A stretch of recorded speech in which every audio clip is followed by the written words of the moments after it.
Well, hey there guys, Tom here. Welcome back to my movie channel and thank you very much for joining me for this, my review of the Harry Potter universe film Fantastic Beasts and Where to Find Them. But before we get into this review, if you have not subscribed to this channel yet, make sure you hit that subscribe button and ring that notifications bell so that you never miss out on my take on all things movies. So with Fantastic Beasts, The Crimes of Grindelwald coming out in just a week here, I thought it would be fun to go back and review the first Fantastic Beasts movie and talk about some of the things that I liked and didn't like about the movie. So if you have not seen Fantastic Beasts and Where to Find Them, I would encourage you to go and see that movie first and then come back and watch this review, as I will be getting into some spoilers. So consider that your spoiler warning for this video. Now, I am a Harry Potter fan. I'm not a huge fan of the Harry Potter series, but I like the Harry Potter series very much. And I was excited to see Fantastic Beasts and Where to Find Them when this movie was coming out. And I went in to see this movie excited, curious, a little bit worried, and, a little bit nervous as to how they were going to connect it with the rest of the Harry Potter franchise. It's set 7 years before the first Harry Potter film. And I walked out, and this movie really, I have some mixed feelings about it. At least I had up until this point. Because when I first walked out of the film, I thought, that film was pretty good. I really enjoyed myself. And then I thought about it some more the next couple of weeks after first seeing it. And I realized that I didn't like the film as much as I thought I did. I saw it a second time, and my liking of the movies kind of dipped. And now I'm at a place with Fantastic Beasts and Where to Find Them where I think it has some really good elements, but overall, I think I find the film boring. And I'm going to get into that, but first we're going to get into some of the things that I liked about Fantastic Beasts and Where to Find Them. So first of all, the main thing I think that I really like about Fantastic Beasts is that it does feel like it is really a blood relative to the Harry Potter universe, the rest of the Harry Potter movies. Sometimes with sequels or prequels or spin-offs, they don't feel like they're really in the same universe. Drastically different tones and what have you, and Fantastic Beasts and Where to Find Them really does feel like it's connected to the rest of the Harry Potter movies, which I liked. Obviously, it's written by J.K. Rowling. She wrote the screenplay as well as the story, and I do like the character of Newt Scamander, and I like the basis for this story. This guy who, is a magizoologist and is on the hunt for magical creatures in this Harry Potter universe. And I really like the basis for that storyline. Now, let's talk about the character of Newt here, played by Eddie Redmayne. His character, at certain points in this film, I like. And I'm invested in, and I'm into his character. For the most part of the movie, I found his character very annoying. For some reason, twitchy, nervous character, mumbly-bumbly characters sometimes can bother me in most movies. In fact, most of the time in most movies, those kind of characters bother me. Sometimes they're done really well, but in the case of Newt, it's hit and miss throughout the movie for me. However, his relationship with the No-Maj, Jacob Kowalski, played by Dan Fogler, those two together have a really good chemistry, I thought, and I really enjoyed watching their friendship build up on screen. And I actually really enjoyed Dan Fogler's character. When he first showed up in the film, I thought this character is going to get really annoying, and he ended up being the character who I was invested in the most throughout the movie. And that could also be seen as a negative for me for Fantastic Beasts, where you've got this lead in Eddie Redmayne, this fantastic actor playing this character who I wasn't that into, yet the side character is the character that I was most invested in the film. Now, another dynamic in this film that I thought was actually the best dynamic in the movie is the relationship between Jacob and Queenie. That relationship is absolutely hilarious. The fact that, she can, read minds or whatever, she can do that whole scene, when they're having dinner and that's hilarious. I enjoyed whenever those two characters were on screen together, and those two in the rain at the end where Jacob gets memory wiped. Despite the fact that I wasn't that emotionally invested in this film as I was, say, with the other Harry Potter movies, that scene at the end still really got me choked up a little bit. And every time I've watched the movie since, that scene has really gotten me choked up. And I am curious to see how they address that in the next Fantastic Beasts, because obviously if you've seen the trailers, Jacob knows who Newt is now, and so whether they're going to undo that whole memory wipe thing, which, I'm fine with. You got to do it. That they've built up a nice little ensemble cast here with Jacob and Queenie and Tina and Newt.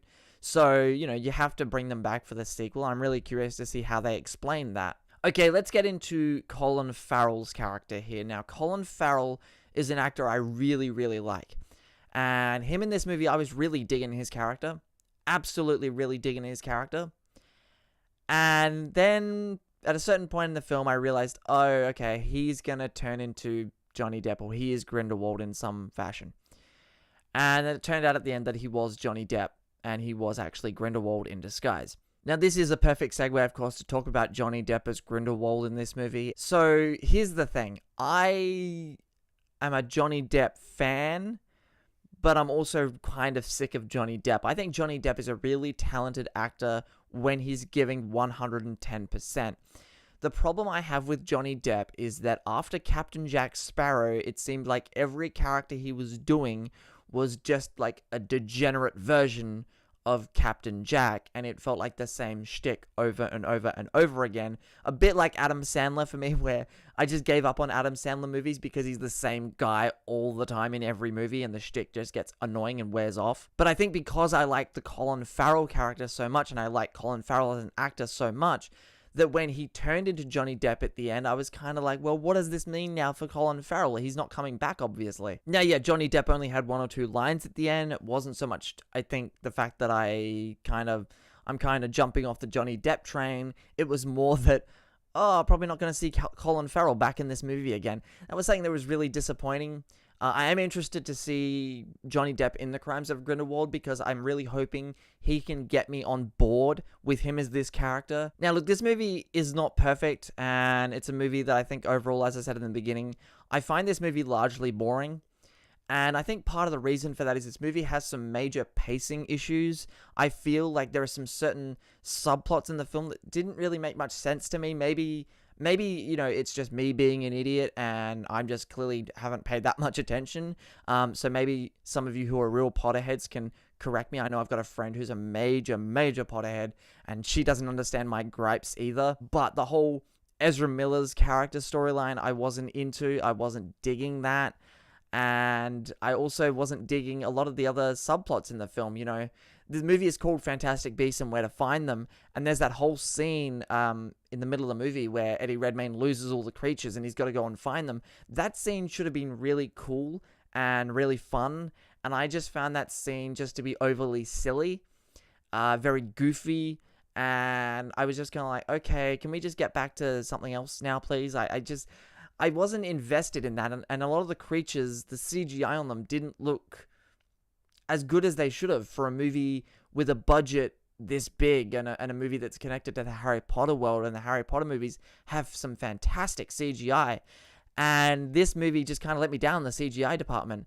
But I feel like, this movie, it's J.K. Rowling's first real attempt at a screenplay. We know she can write novels fantastically, but writing a novel and writing a screenplay are two very, very, very different things.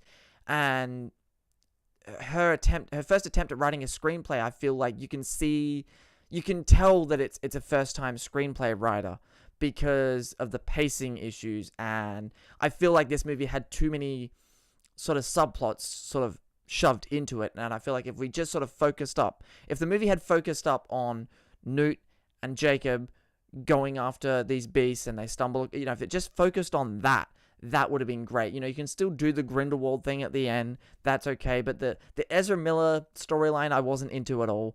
I wasn't into that. I found it boring and uninteresting. But no pun intended, I do feel like this movie's missing that same magic that the first Harry Potter movies had. And it is directed by David Yates, who's now directed like 4 or 5 Harry Potter universe movies. So, and he's a great director, but in this movie, you could kind of tell, at least it kind of felt like to me, that his creative or directorial flair for these movies was kind of running out because of the pacing issues. And that might just be the script, but I've got to put some of that on the director as well. And I am excited to see The Crimes of Grindelwald. The last trailer for that film has gotten me really, really excited. Jude Law as a young Dumbledore. Sign me the fuck up. So I'm really looking forward to that. Let me know in the comment section below what you think of Fantastic Beasts and where to find them. And are you excited for the Crimes of Grindelwald? And what do you think of Johnny Depp as Grindelwald? I'm very interested to hear your thoughts in the comment section below, so make sure you drop me a comment down there. Thank you very much for watching this review, guys. If you have not subscribed to this channel yet, make sure to hit that subscribe button and ring that notifications bell so that you never miss out on my take on all things movies. My name is Tom, and I will see you guys next time.